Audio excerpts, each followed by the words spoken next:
ఇది సాధారణ అవినీతి కేసు కాదు. ఇది చైనా సైన్యపు గుండెల్లో జరిగిన భూకంపం. అధ్యక్షుడు జిన్పింగ్ తర్వాత చైనా సైన్యంలో రెండో టాప్ పొజిషన్లో ఉన్న జనరల్ జాంగ్ యౌషియోపై దర్యాప్తు ప్రకటించడంతో ప్రపంచం ఒక్కసారిగా ఉలిక్కిపడింది.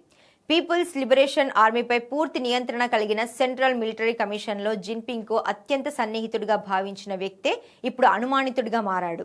కారణాలు, ఆరోపణల వివరాలు చెప్పలేదు, కానీ చైనా వ్యవస్థలో ఒక్క విషయం మాత్రం స్పష్టంగా ఉంటుంది: ఒక్కసారి బహిరంగంగా దర్యాప్తు ప్రకటిస్తే వెనక్కి తిరిగే మార్గం ఉండదు. ఈ ఘటనతో చైనా సైన్యపు అత్యున్నత కమాండ్ దాదాపు ఖాళీ అయింది.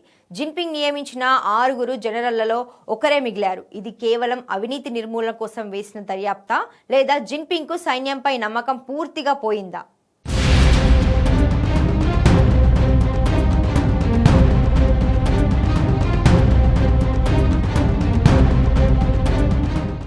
ఇప్పటి పరిణామాలని అర్థం చేసుకోవాలంటే ముందు జాంగ్ యౌషియా ఎవరో తెలుసుకోవాలి. ఆయన సాధారణ జనరల్ కాదు. చైనా సైన్యంలో నిజమైన యుద్ధ అనుభవం ఉన్న అరుదైన అగ్రాధికారుల్లో ఒకరు. 1979లో వియత్నాంతో జరిగిన యుద్ధంలో పోరాడిన జనరల్. 1980లలో మరోసారి వియత్నాంతో జరిగిన ఘర్షణలో పాల్గొన్న అధికారి. అదే అనుభవం ఆయనను సైన్యంలో వేగంగా పైకి తీసుకెళ్లింది. జిన్పింగ్ 2012లో అధికారంలోకి వచ్చినప్పటి నుంచి సైన్యాన్ని ఆధునీకరించే బాధ్యతల్లో జాంగ్ కీలక పాత్ర పోషించారు. అందుకే ఆయనను జిన్పింగ్కి అత్యంత నమ్మకస్తుడిగా అంతా భావిస్తారు. అలాంటి వ్యక్తిపై అకస్మాత్తుగా దర్యాప్తు ప్రకటించడమే అసలు షాక్.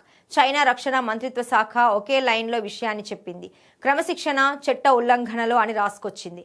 అదే సమయంలో సెంట్రల్ మిలిటరీ కమిషన్లో మరో సభ్యుడు, జాయింట్ స్టాఫ్ డిపార్ట్మెంట్ లీడర్ జెన్ లీ కూడా దర్యాప్తులో ఉన్నాడని ప్రకటించింది. అంటే ఇది ఒక వ్యక్తిపై చర్య కాదు, సైన్యంలో అగ్రస్థానాల మొత్తాన్ని కుదిపేసే ప్రక్రియ.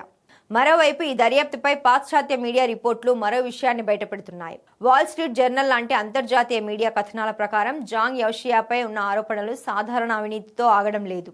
ఆయన చైనా అణ్వాయుధాల ప్రోగ్రాంకు సంబంధించి అత్యంత గోప్యమైన సమాచారాన్ని అమెరికాకు లీక్ చేశారనే అనుమానం కూడా దర్యాప్తులో ఉందని ఈ కథనాలు చెబుతున్నాయి.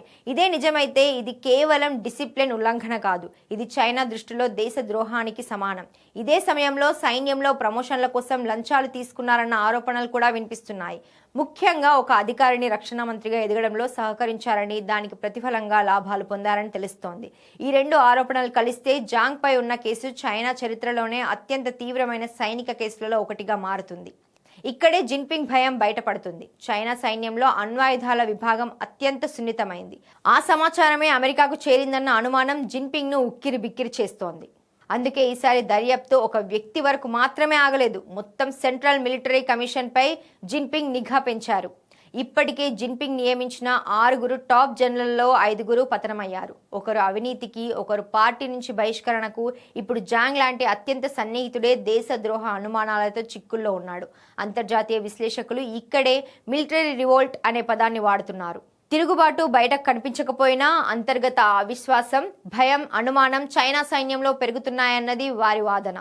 ఒకవైపు తైవాన్ చుట్టూ అతిపెద్ద సైనిక విన్యాసాలు జరుగుతుంటే, మరోవైపు అగ్ర కమాండ్లో వరుస అరెస్టులు జరుగుతుండడం విడ్డూరంగానే అనిపిస్తోంది.